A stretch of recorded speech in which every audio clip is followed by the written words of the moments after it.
what strategies for people to not get lost in all the social media, social justice warrior. I believe there's a place to make your voice heard. I believe it's a great time to be heard, but I feel like also our society is very individual, and it's like everybody's voice matters, everybody's sensitivity matters. It's just like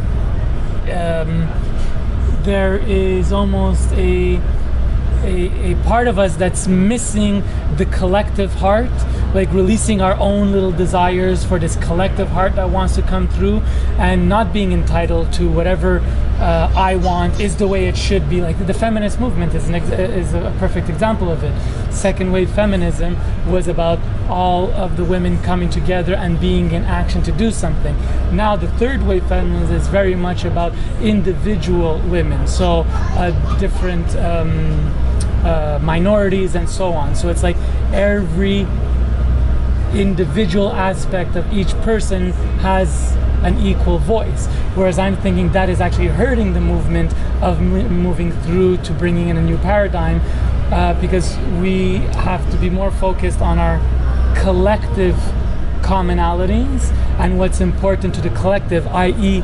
the planet, like that collective. It's no longer about me as a person, a white male, or like it's all these different labels are so curious, because we may find a sense of tribe or community and pick your label. How do you identify as? It's always the same question of who am I, and then you fill in the blanks, and then you get a sense of community. But ultimately, if I'm looking for community based on fear, right, it's like what's naturally arising from the heart. So you can create a group by a group connection, by putting people through a horrific experience, for example, by fear and intimidating them. We've looked at all different kinds of ways as a species to create, nation states. It's all ideas of how do you get people to bond, right, get a sense of self, and again, get a sense of other. And then you can use that separation for all manner of theater.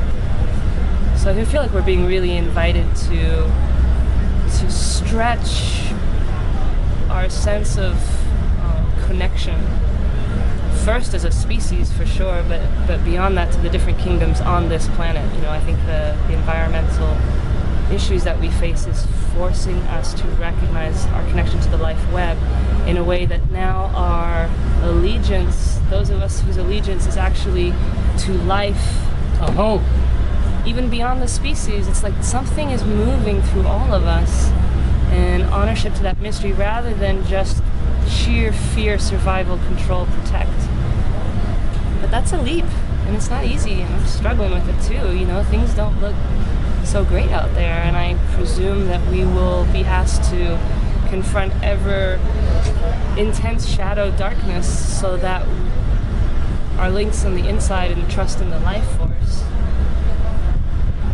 I'm gonna be encouraged to find that ever more on the inside. So it all comes back down to how do we get an inner sense of power and ultimately not be looking outwardly for this love that we crave, but finding it inwardly. And I think that ultimately is the spiritual path, and the one that will support the harmonization of the masculine and feminine energies, as well as the male-female species. Thinking back to the sisterhood, one of the pieces in the sisterhood ritual that we are exploring within ISTA, again, this idea of group. I feel like a lot of times on Facebook, it's like people are lit up with their passion. They want to sign this petition, or they want to forward this message, and part of me loves the enthusiasm of the solar fire, and another part of me hates the kind of cajoling, slightly sense of bullying or threat, or an attempt to shame, where you don't care about the planet if you don't forward. It's like where do we authentically come together? What's actually trying to emerge, or where are we attempting to force things together?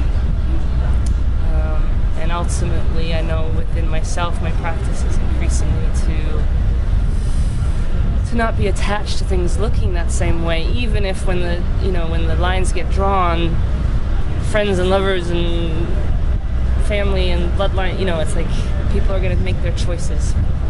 I want us all to be so authentic to what is naturally our part to play, you know, rather than sinking into group herd mentality because I'm not quite connected to what my piece is to play.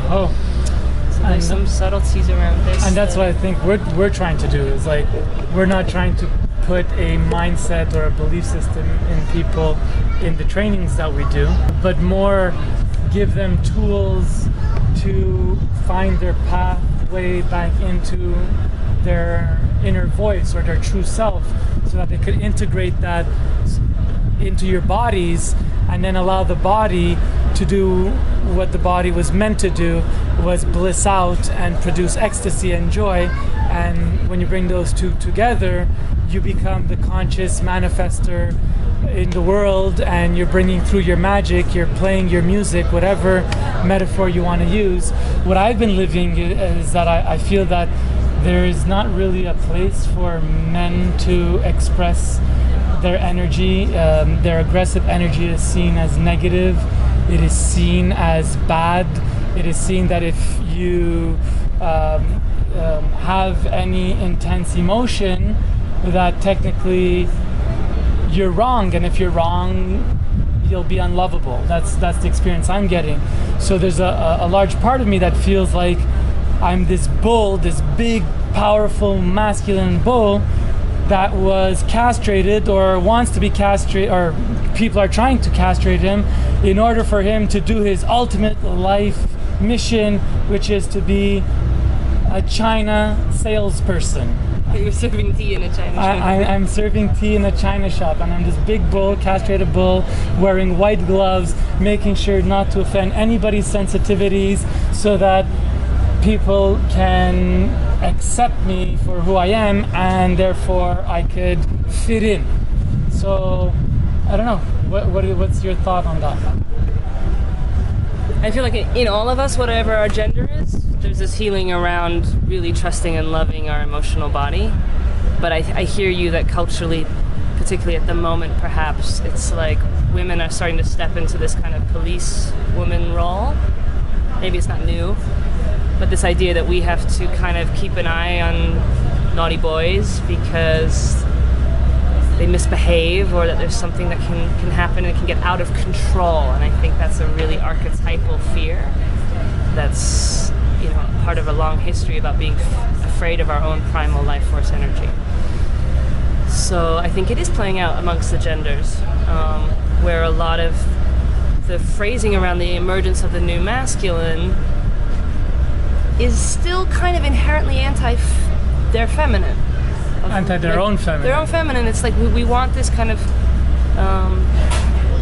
cleansed version of the masculine that is in touch with its softness and heart, but disconnected from its power.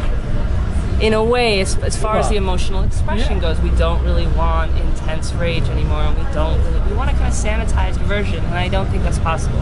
So I do see a ton of new age men who are these incredibly gorgeous beings, but they've still got 1 or 2 feet firmly suppressing a bunch of their life force energy. And the sexuality piece is often repressed and sanitized or dressed up in a way that women think they want, but they actually don't really enjoy it when it's all dressed up, because it's missing a vibrancy and a potency.